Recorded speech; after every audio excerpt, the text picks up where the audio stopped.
Bonsoir à tous et à tous, bonsoir à tous les suiveurs et à tous les inconditionnels de Grégoire. On nous sort un match bi metti woon na match Paris-Marseille bi. C'est un match exceptionnel. Pourquoi? Parce qu'il y a eu 17 cartons jaunes, 5 cartons rouges, 5 expulsions. Donc c'est pour dire que c'était chaud. Te Neymar bu mu génnee mer na mu ne mon seul regret c'est de ne pas avoir frappé ce connard au visage. Baal leen ma ci kàddu mais loolu la wax. Donc Neymar mer na, il est sorti frustré. Neymar, Kurzawa ak kii di donc Paredes dañ leen a expulsé. Donc c'est pour dire que Paris a manqué de maîtrise. Donc Marseille est venu imposer son jeu, Sagnac, et Marseille s'est imposé. Donc félicitations à l'Olympique de Marseille. Donc gis nañu aussi France actualité bi bari na malgré la victoire du Paris Saint-Germain. Mbappé donc la victoire de l'Olympique de Marseille autant pour moi Marseille nañ ma dóor bu baax a baax parce que Marseille depuis 9 ans gagne Paris. Donc félicitations à l'Olympique de Marseille. Donc Mbappé d'après The Times, un média anglais, Mbappé dafa annoncé ne il va quitter le Paris Saint-Germain, du prolonger son contrat qui va se terminer en 2022. Te Mbappé bu ko prolongé wul Paris sera obligé de le vendre en 2021. Juin 2021 bu ñu ko jaayul dañ koy bàyyi mu dem librement en 2022 te loolu arrangé wul Paris. Paris foog ñoom indemnité de transfert. Donc d'après les certaines informations Foot Mercato wax na ko The Times wax na ko Mbappé bëggul prolonger te bu prolongé wul il va quitter. Fan lay dem Liverpool, Barça wala Real. En tout cas Real mooy favori pour accueillir Kylian Mbappé. Ñuy wax Liverpool ci côté bi. En tout cas pour l'instant loolu mooy information bi. Mbappé n'envisage pas de prolonger son contrat avec le Paris Saint-Germain qui va se terminer en 2022. Donc ñu ñëwaat ci FC Barcelone. Barça ñu wut attaquant moo tax les représentants de Lautaro Martinez ñu woon Barça demoon nañ Barça Catalogne.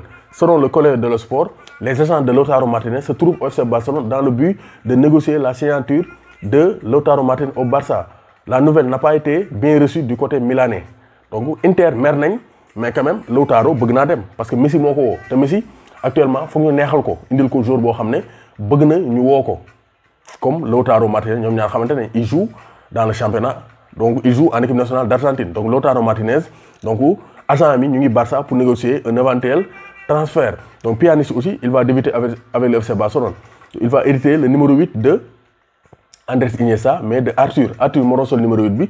Donc Iniesta aussi am na relève avec Miralem Pjanic. Donc Klopp moom ancien entraîneur Bielsa nee na Bielsa c'est le très haut niveau. Vraiment Bielsa il a séduit. Bielsa keroog dafa indi imposer footballam Liverpool, dominer Liverpool même si Liverpool a gagné avec l'expérience mais Bielsa et Leeds ont montré qu'ils peuvent faire trembler la Premier League. Gis nañ ne Valence gagné na. Valence a gagné face à Levante 4-2 hein. Donc sont des débuts prometteurs pour Unai Emery. Donc Unai Emery donc n'ont pas fait mieux que donc qu'un match nul. Donc Villarreal ak Unai Emery dañoo nul 1 but partout ak Huesca. Valence moom moo dóor 4-2. Donc Everton ren nañ ko bàyyi xel parce que dañoo am ay recrues yu baax te Ancelotti généralement gars yi day noppal seen recrues mais dafa titulariser ses recrues. James Rodriguez titulaire, Abdoulaye Doucouré titulaire, Alan titulaire. Et les trois ont réalisé une belle rencontre. Donc 1-0 le dóor Mourinho da ko fekk patal ko 1-0 da ko nax donc avec un but de Calvert-Lewin. Donc vraiment waa ji dafa tëb ci air bi taxaw fa 15 minutes mbëkk bal bi regee ju bal bi. Donc c'est pour dire que Calvert-Lewin a réalisé une très belle performance. Donc gis nañ ne Europe donc ça va bientôt démarrer hein. Juve gagné nañ donc match amical 5-0 avec un but de Cristiano Ronaldo. Donc Juve aussi ñu ngi defaru. Suarez moom donc c'est sûr que du dem Juve donc c'est cuit mais Juve ñu ngi ci Morata ñu ngi ci Arkadiusz Milik ñu ngi ci aussi Giroud ak kii di Edin Dzeko. Donc Juve quel que soit alpha nañ jënd attaquant pour remplacer Gonzalo Higuaín. Donc ça c'est très clair. Donc une chose est sûre aussi Angleterre ren championnat bi di yomb. Chelsea renforcé wu na, Everton renforcé wu na, Liverpool mu ngi fi, City mu ngi fi, United mu ngi fi.